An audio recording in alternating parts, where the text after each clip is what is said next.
The Arctic is lit by the midnight sun. The surface of the moon is lit by the face of the earth.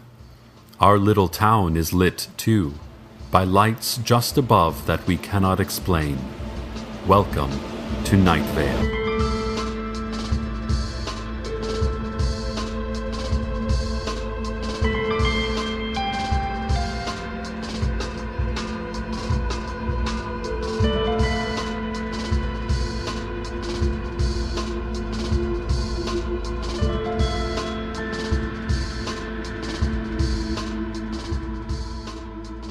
The Night Vale Daily Journal has announced that they will be cutting back their publication schedule to Monday through Thursday only, due to the economic downturn and a massive decline in the literate population. The Thursday Daily Journal will now be called the Weekend Edition, and on Sundays, newspaper kiosks, usually filled with important newsprint, will be filled with 2% milk. When asked why milk, the journal's publishing editor, Leanne Hart, said, "It is important that we maintain an unbiased approach to news reporting."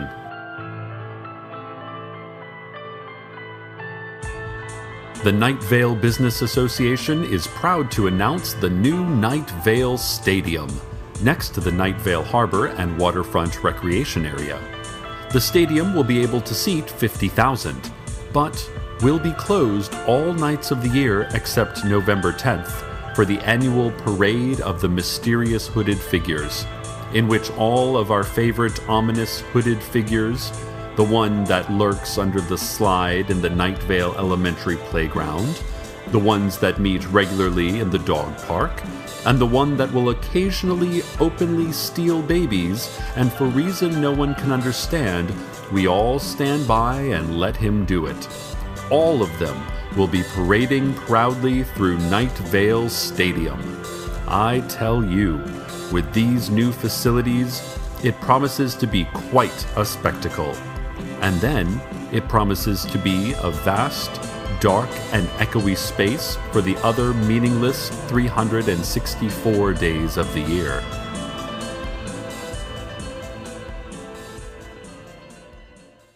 Here at the radio station, it's contract negotiation season with the station management again. That's always an interesting time. Now, obviously, I'm not allowed to go into details, but negotiation is tricky when you're never allowed to glimpse what you're negotiating with. Station management stays inside their office at all times, only communicating with us through sealed envelopes that are spat out from under the door like a sunflower shell through teeth. Then, in order to respond, you just kind of shout at the closed door and hope that management hears. Sometimes you can see movements through the frosted glass, large shapes shifting around, strange tendrils whipping through the air. Architecturally speaking, the apparent size of management's office does not physically make sense given the size of the building, but it's hard to say, really, as no one has ever seen the actual office, only its translucence. Look, I've probably said too much. I can see down the hall that an envelope just came flying out. I pray it's not another HR retraining session in the dark box. But what can I say? I'm a reporter at heart. I can't not report. Oh, my. Let's go to the 7-day outlook. Your daily shades of the sky forecast. Monday, turquoise. Tuesday, taupe. Wednesday, robin's egg. Thursday, turquoise taupe. Friday, coal dust. Saturday, coal dust with chances of indigo in the late afternoon. Sunday, void.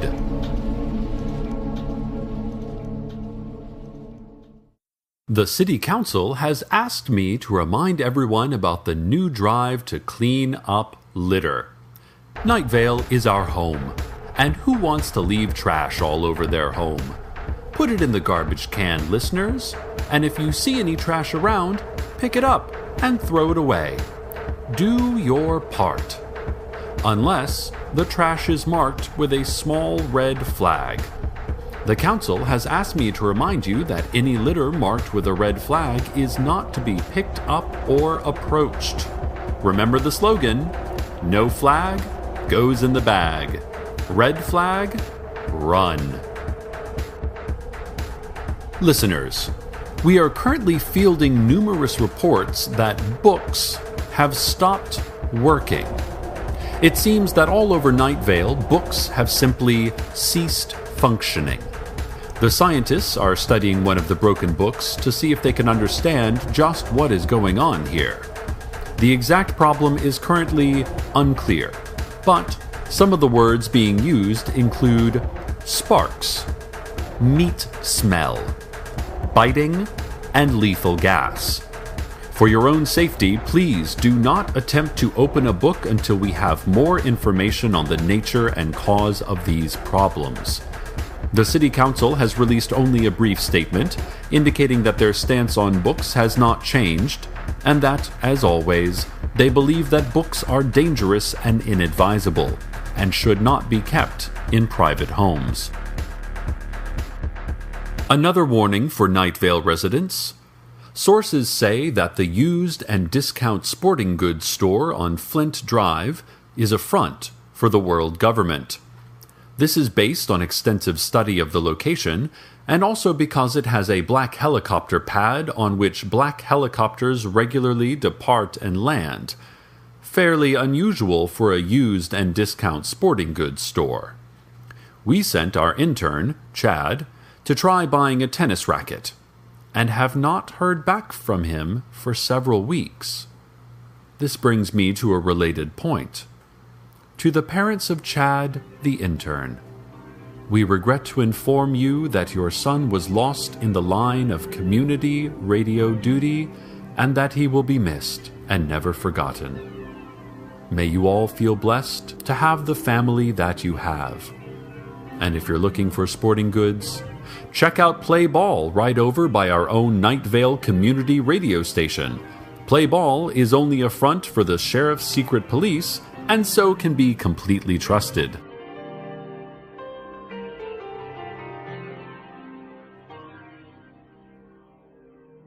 Larry Leroy, out on the edge of town, reported that a creeping fear came into Night Vale today. He felt it first as a mild apprehension, then a growing worry, and finally a mortal panic. It passed from him to the employees at the car lot, who crouched behind their cars and cast fearful eyes at the empty sky. It did not affect old woman Josie, presumably because of her angelic protection, but it went from there to the rest of the town until we all were shivering in anticipation for a terrible thing we could not yet see. I myself was frozen, sure that any movement would lead to death, that any word would be my last. Of course, that also could have been the contract negotiations with station management and the hideous envelope I just received. Also, I'm battling Lyme disease. Meanwhile, the creeping fear passed, first leaving Larry Leroy out on the edge of town, and then the car lot, where they went back to offering gently used cars at affordable prices, and finally the rest of us, who could go back to living with the knowledge that, at any given moment, we will either live or die, and it's no use guessing which. It is not currently known where the creeping fear will go next. Hopefully, to Desert Bluffs. It would serve them right. 2 hawk-eyed listeners sent in reports that Carlos, our curious scientific visitor, was seen getting his beautiful, beautiful haircut. He was having his gorgeous hair shorn, cut short, so very short from his perfectly shaped, brilliant head. Listeners, I am not one to gossip, even if it is a local celebrity, but please explain to me why Carlos would strip away, decimate any part of his thick black hair not to ignore the dignified, if premature, touch of gray in the temples. What treacherous barber should agree to such depravity? Who takes mere money or even soulless joy in depriving our small community of such a simple but important act as luridly admiring Carlos's stunning coif? Reports from 2 intrepid sources are that it was Telly the barber. Telly, who likes sports and has posters of combs. Telly the barber seems to be the one who betrayed our community. Telly the barber. It is Telly the barber at the corner of Southwest 5th Street and Old Musk Road, with the red and white spinning pole and the sign that says Telly's. Telly is about 5'9" with a small mustache and a thick potbelly. He talks with an accent and sneers. Telly the barber cut Carlos's beautiful hair, according to reports. Telly.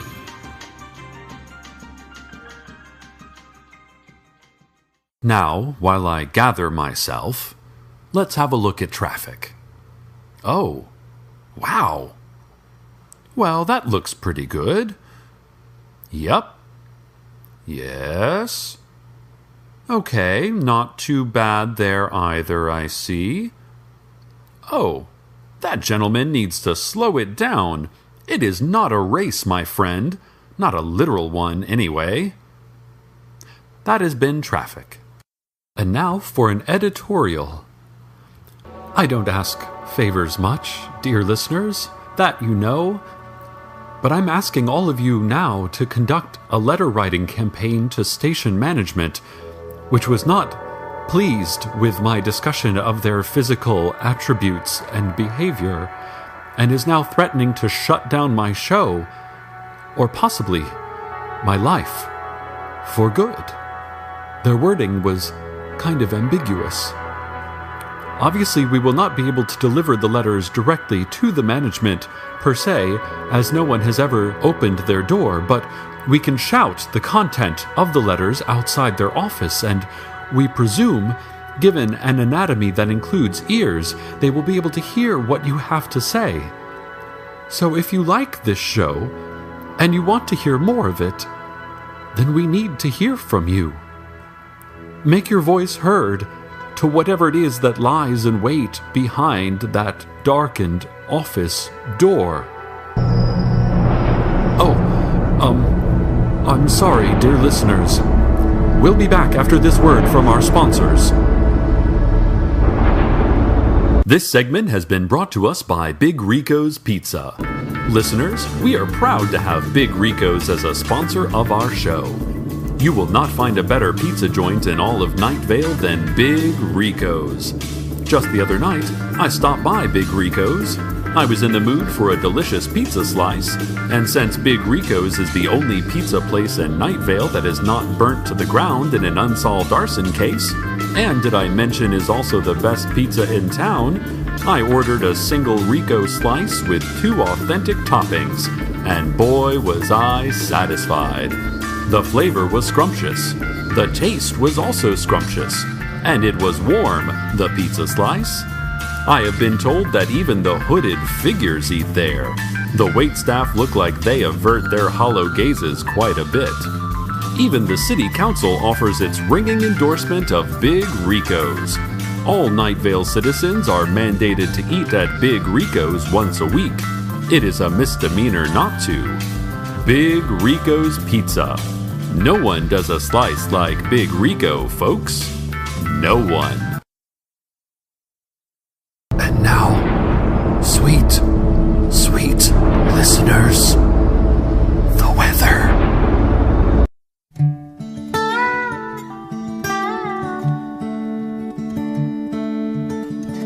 We stopped for peaches, a little roadside stand. Man said his name was Bill. I said I'm Chuck and this is Annie. He said Annie was the one, only true love of his life. And they met at his wedding but by then he had a wife.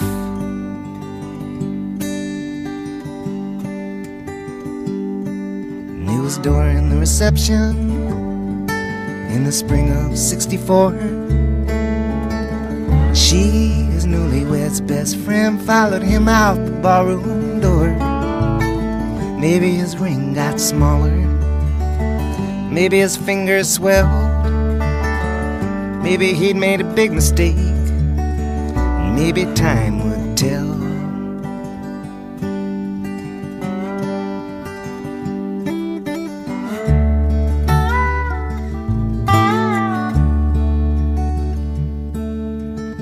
Bill asked, "Do you feel what I feel?" And Annie said, "I do." Bill was at a loss, wondering now what should he do. Well, he did what he had to. He'd just taken a wife. She would take good care of him for the rest of her life.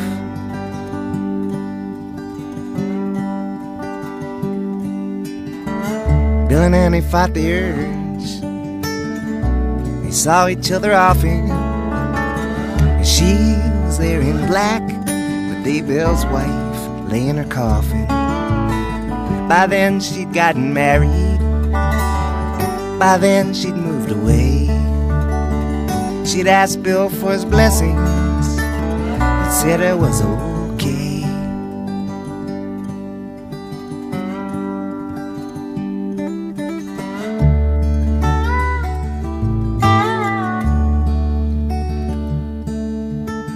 Bill said, "Taste the peaches, cut us each a slice."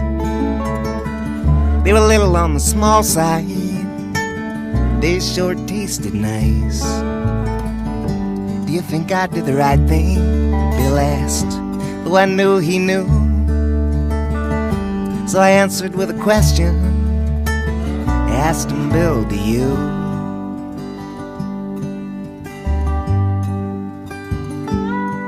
He said, "Annie, pleased to meet you.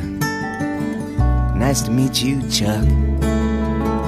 And Annie and I, we drove away in Annie's pickup truck with a box of 20 peaches and a homegrown tomato too, and a couple of things to think about, and every now and then I do.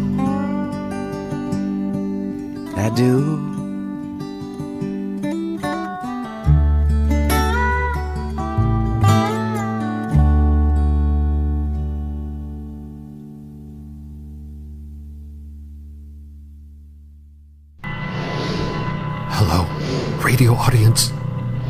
I come to you live from under my desk, where I've dragged my microphone and am currently hiding in the fetal position. Did you write letters? Maybe you should not do this anymore. Station management has opened its door for the first time in my memory and is now roaming the building. I don't know exactly what management looks like, as that is when I took cover under my desk, and I can only hope that they are not listening to what's going out right now, or else I may have sealed my fate. I can hear only a kind of clicking footstep and a faint hissing sound, like releasing steam. An intern went to see what management wanted and has not returned. If you are related to Jerry Hartman, afternoon board operator at Night Vale Community Radio, I'm sorry to inform you that he is probably dead, or at least corporeally absorbed into management permanently. Jerry and Chad, the interns, will both be missed, but we will surely see them in the Thanksgiving Day Dead Citizens Impersonation Contest, which this year will be in the Employee Lounge under the Night Vale Mall from 11 a.m. to 9:45 p.m. There will be a cash bar and 2 twister boards. I'm going to see if I can make a break for the door. If you don't hear from me again, it has truly been a pleasure. Good night, Night Vale, and goodbye.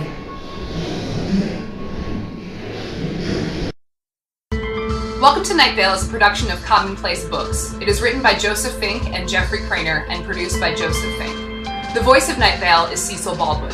Original music by Disparition. All of it can be downloaded for free at disparition.info. This episode's weather was Bill and Annie by Chuck Brodsky. Find out more at chuckbrodsky.com. Check out commonplacebooks.com for more information on this show, as well as our books on the unused story ideas of H.P. Lovecraft and what it means to be a grown-up. Today's proverb: there's a special place in hell. It's really hip. Very exclusive.